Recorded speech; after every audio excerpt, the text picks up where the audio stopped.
Hi, everyone. I'm Natalie Gochner, and this is Both Sides of the Aisle. I represent the political center and have John Dougal on the right. Hey there. I'd like to say it's nice to be back, but it's kind of a somber week. 'Tis so. And on the political left, Shireen Gorbani. And hello, and hey to our listeners who somehow are managing to stick with us through a time when I think a lot of people would just like to step fully away. Oh, my goodness. What a week. Yeah. Plus, We talked about this last week, this event and, these events that were going to take place. None of us imagined what would happen. We thought there'd be some protests and some people upset about it. Yeah. Not the tragic event that happened. I was in Washington, D.C. with a group of business leaders as Senator Lee was speaking to us, and my Apple Watch had the news alert, Charlie Kirk shot at a UVU event. And I was just like, no, it's just unbelievable. You had to and eventually you saw everyone in the room was seeing it and pointing it out to people. And Senator Lee's up there without a clue, knowing because he's speaking. But where were you, Shireen? I was at work. Mm-hmm. Yeah. Started to see, I think I actually opened Instagram and saw, Of course. things I don't want to see. Yeah, of course, because the algorithm will put it right at the top. Well, I don't know where to start with this, but let's not talk about all the details and the events, but just what led up to this? How's it being used? What's going to happen next? And Shireen, I know you've got thoughts on what led to this. Yeah. I mean, I believe that we have lots of ways that people are radicalized into violence in this country. And I mean, beyond, right? This isn't a unique problem to the United States. What's unique about us is the incredible ease with which individuals can get guns, the culture of guns that we have, I have to say, watching this go down, just the shot that was taken, that kind of training outside of the military doesn't happen in a lot of other countries. You've got distance, you've got wind, you've got all of the care that goes into planning something like that. My goodness. Yeah. A 22-year-old in southern Utah. Yeah. And I do think it's important to stop just for a second and say, as honestly little as I really thought about Charlie Kirk, and I fundamentally believe his words and history will determine, his legacy. It is horrific to see anyone gunned down for what they believe. Mm-hmm. I think we fundamentally all categorically agree that this kind of violence is not acceptable. Mm-hmm. Unfortunately, I think more and more it is who we are. John, does it make you want to stop doing politics? Do you get that discouraged? No, I tell folks I'm the eternal optimist. So Okay. you always feel like you can make things better. We joke, I'm the oldest of 11 kids. So, your problem is find a problem, fix the problem. You don't just walk away and leave it to somebody else to deal with. But it's difficult to look at this because, this is where I'm probably a little bit like the governor. This is the thing that happens somewhere else. Yeah. It doesn't happen in Utah. Mm-hmm. And it definitely doesn't happen 10 miles from my house. Yeah. And so you just wonder what's going on. And I've gotten death threats, in my political career and so forth. But it's, okay, that's out there, something that just is so front and center. And it's like, what is so broken that even if, I'll pick Shireen, even if Shireen says something so egregiously outrageous, okay, I'm still going to talk with her. I'm still going to work with her. The worst thing is I'm going to walk away. There's no sense of there's going to be any kind of violence in any kind of discussion that we're going to have. We're going to have our disagreements. Maybe we'll be outspoken with each other about our disagreements and why I'm wrong or I disagree with her. But it's one of those things in politics. I've just watched it over the last 2 decades as I've been very closely involved with it. Just seeing this inability for people to work through disagreements. Yeah. And I hear this concern about cancel culture, and I believe I've seen it, but I've seen it on both sides of the aisle, if you will, and groups pointing to the other side. It's their fault, without looking in the mirror saying, okay, what is my fault in this interaction? Yeah. Well, they use the term that, this kind of thing happens because of contempt. And a lot of the social theorists will say that, there's hate and there's anger. But when you combine those emotions, you get contempt. And contempt is the opposite of dignity. So everybody has inherent worth as a human being. This is my belief. I think it's most people's belief. And the opposite of that is when you feel contempt for someone. Yeah. And contempt leads to violence. And we have modern politics that traffics in contempt. Yeah, for sure. And so it begs the question. Not just you're wrong. You're the enemy. Yes. You're the enemy. That's what comes through over and over again. I said, what led up to this? And it's like, well, social media contributes. The algorithms contribute. Do you guys go so far as to say all of us contribute to the degree that we enable contempt? I'm interested in your thoughts there. Yeah.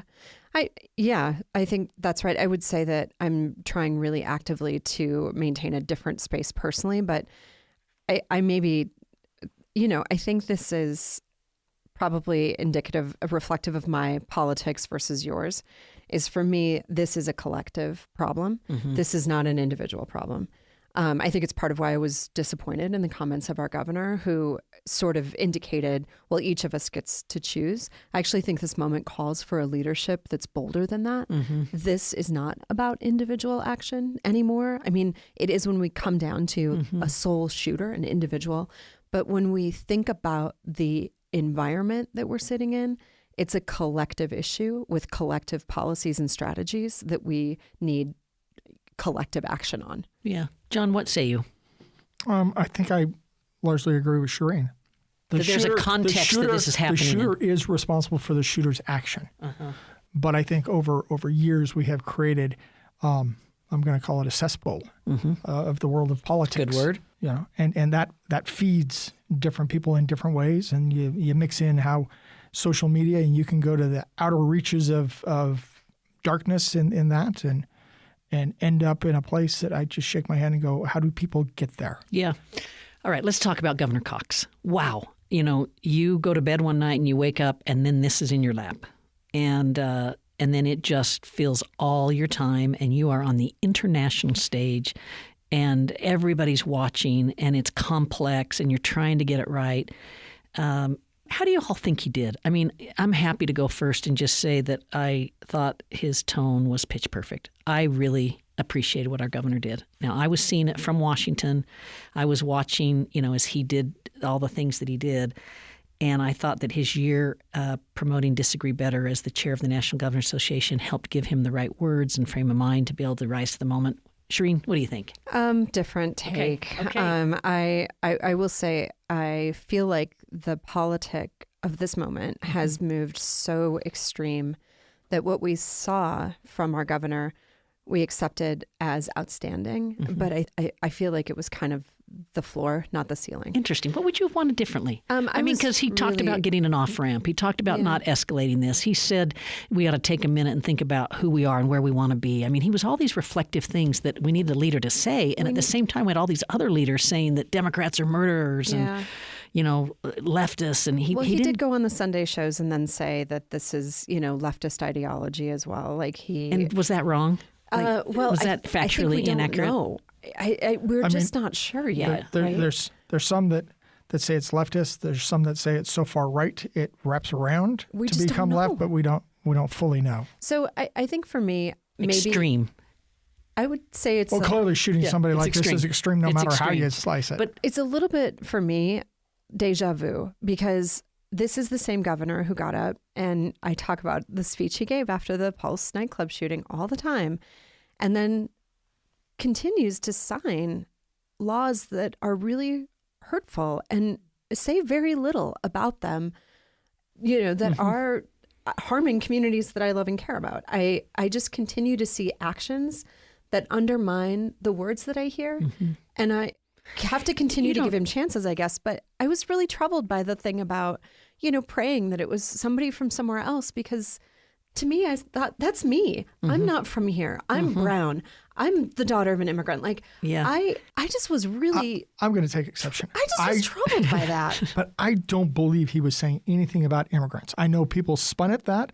I think he was only saying somebody outside of Utah, because he wanted to think that in Utah, it was different. We were different. We aren't. And we're not. As we unfortunately learned you there. know, I didn't love that part of his commentary, but I will tell you that I think it was authentic because I was harboring some of the same thoughts that I'm like, I hope this was someone from the outside because surely this didn't come from my home state. Right. And so it's just this natural feeling, Shireen, that isn't. If I were, like the spokesperson trying to help with the prep, I would say let's not do that one. Yeah. But it also is an expression of his authenticity that he said what he was feeling. Sure. And as someone on the other side of that, it reinforced the exact thing he was calling us not to do. Yeah. I think the calling for the death penalty so early did the same thing, right? You're saying things, we don't want violence, and then, that's pretty violent. Yeah. But I will say that put yourself in this man's shoes. The weight that's put on his shoulder and the bright spotlight, and I think he got most things right. Yeah, I think I'd agree with you as well. I mean, this would be very challenging, I think, for anybody thrown in this kind of situation. No experience with this, and now you got to respond. The auditor part of me says, okay, he spouted off with some things in the first day that it's, okay, you're making statements before we even know anything about the shooter, the facts, anything like that.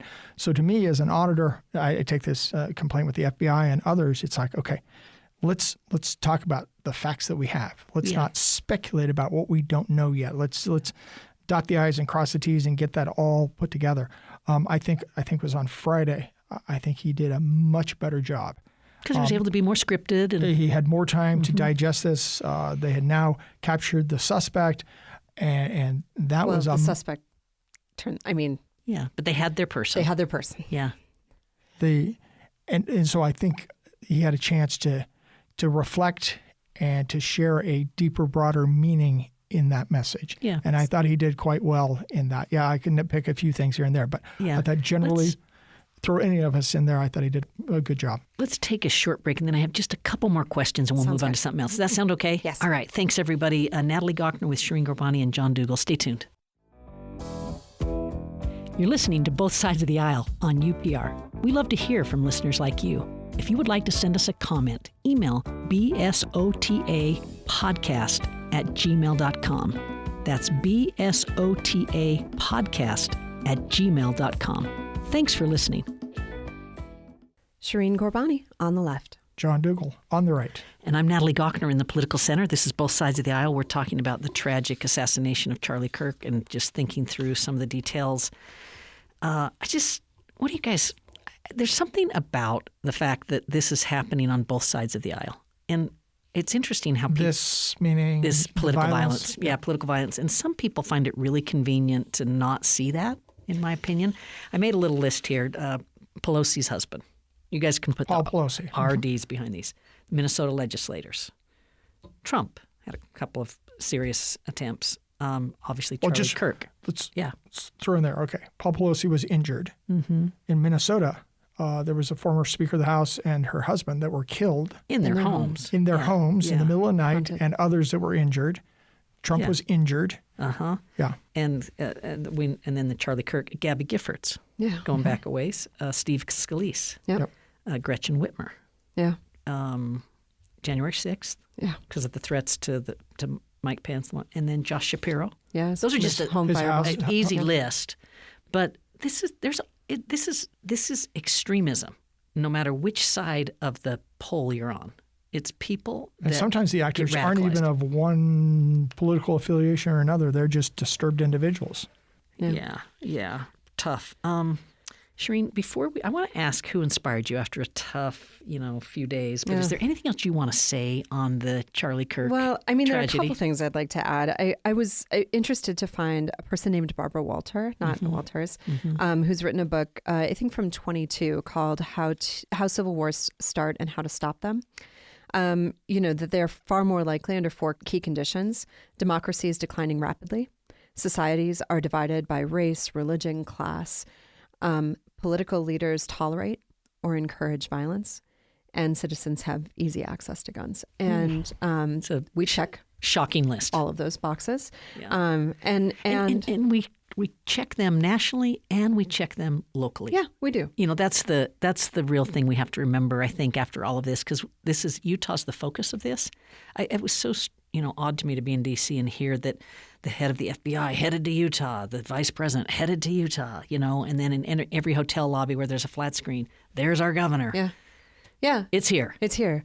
And she does offer some prescriptions. And one she says is, there's a lever that we could pull immediately, and that would be to de-emphasize or require social media platforms to lower the engagement on the most outrageous speech, right? And I know that we're having lots of conversations about free speech and who gets it in this country anymore, but the actual algorithm is built by, the machine is built by our social media, overlords fundamentally make money off of outrage, and they could suppress that. They could tone that down so that the algorithm's not kicking up the most outlandish interesting. She goes to social media as like her first and big lever. It's something you could do now.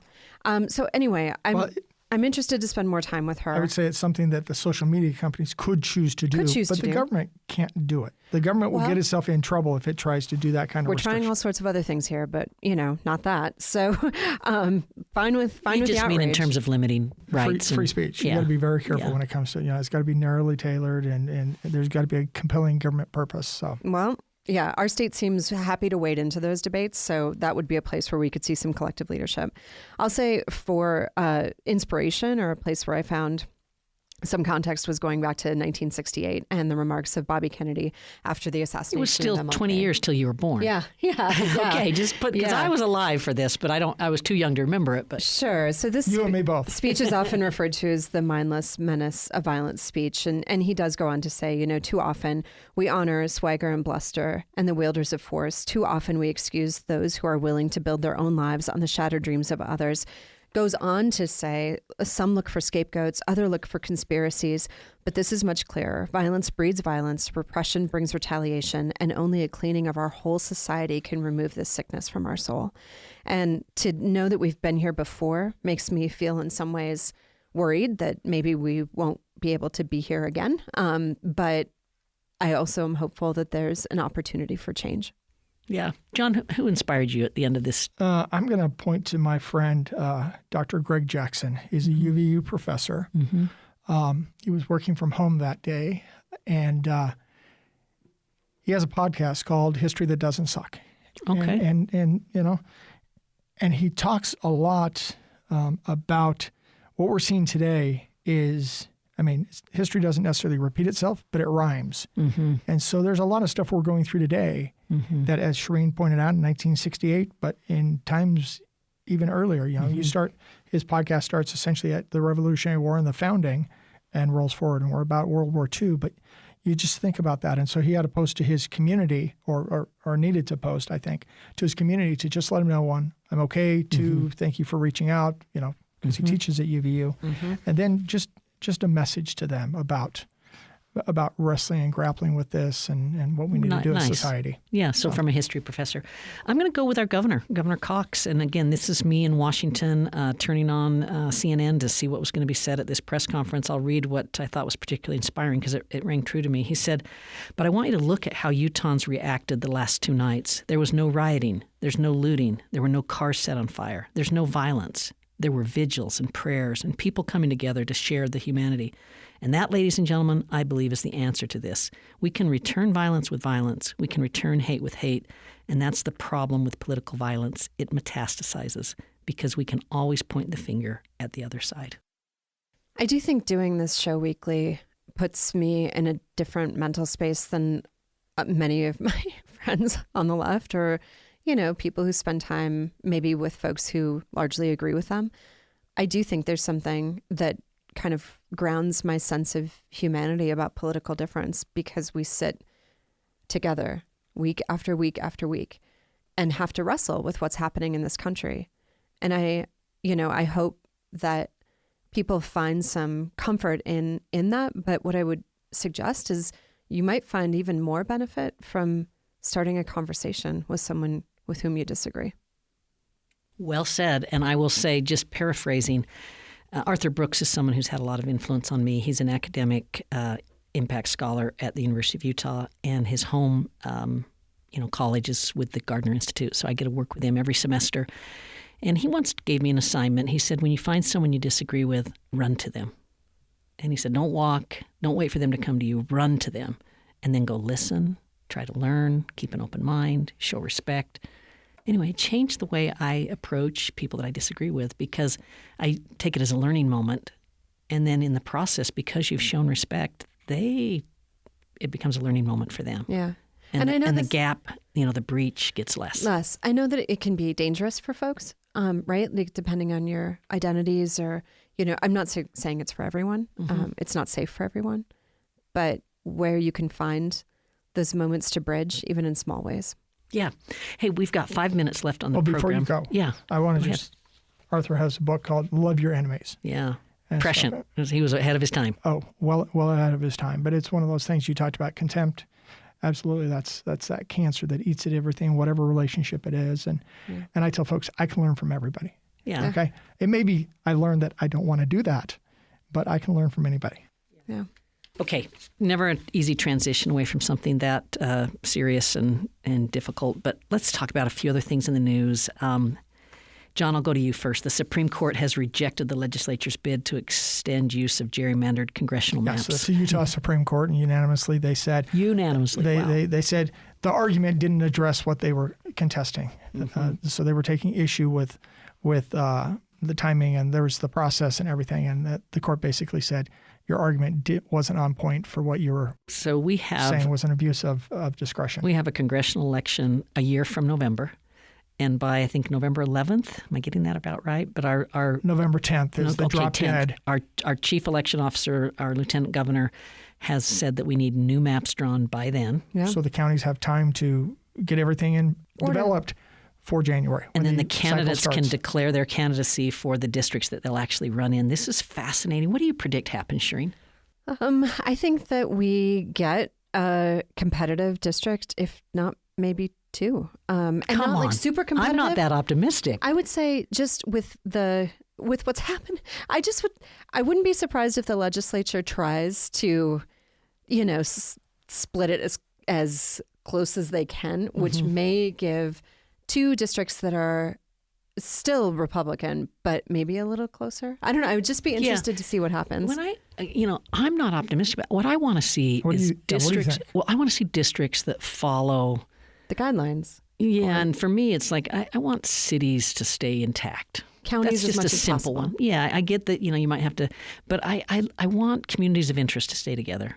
And I'm not even thinking about R&D. I'm just thinking about my daughter lives a few blocks from her local library, and it's not in her congressional district. So whenever there's something posted at the library for so-and-so's coming to present, it's not hers. I'm like, how do they do that? Yeah. Libraries should be with the neighborhoods that they're with. So it's really hard to do redistricting, especially for congressional seats when we're trying to do it plus or minus one voter.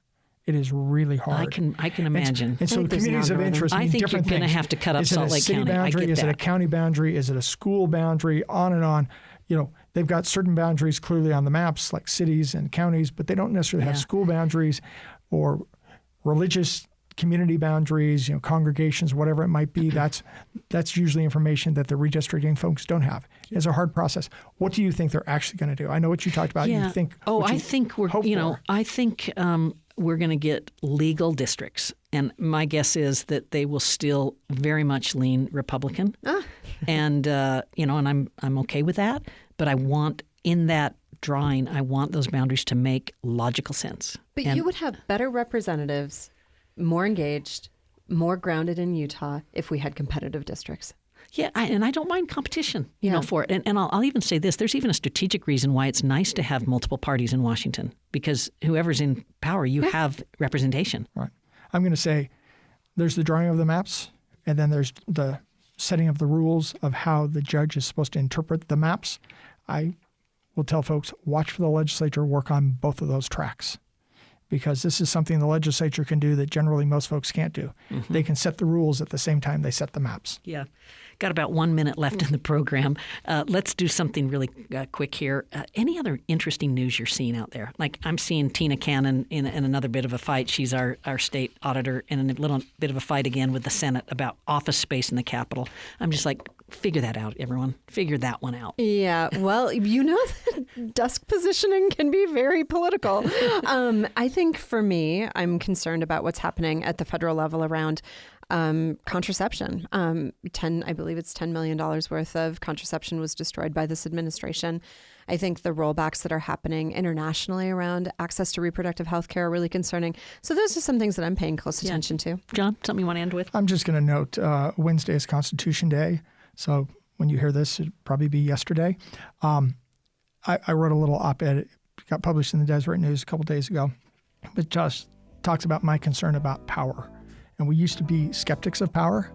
That's part of the reason checks and balances in the Constitution. And now we're just skeptics when power is held in the hands of our opponents. And so that's just one of the things. You wrote a nice piece. Thank you. Until we meet again next week, everyone take care of yourself. I'm Natalie Gawkner in the Political Center with John Dougal and Shireen Garbani. Programs produced by Anthony Scoma. Thanks, everyone.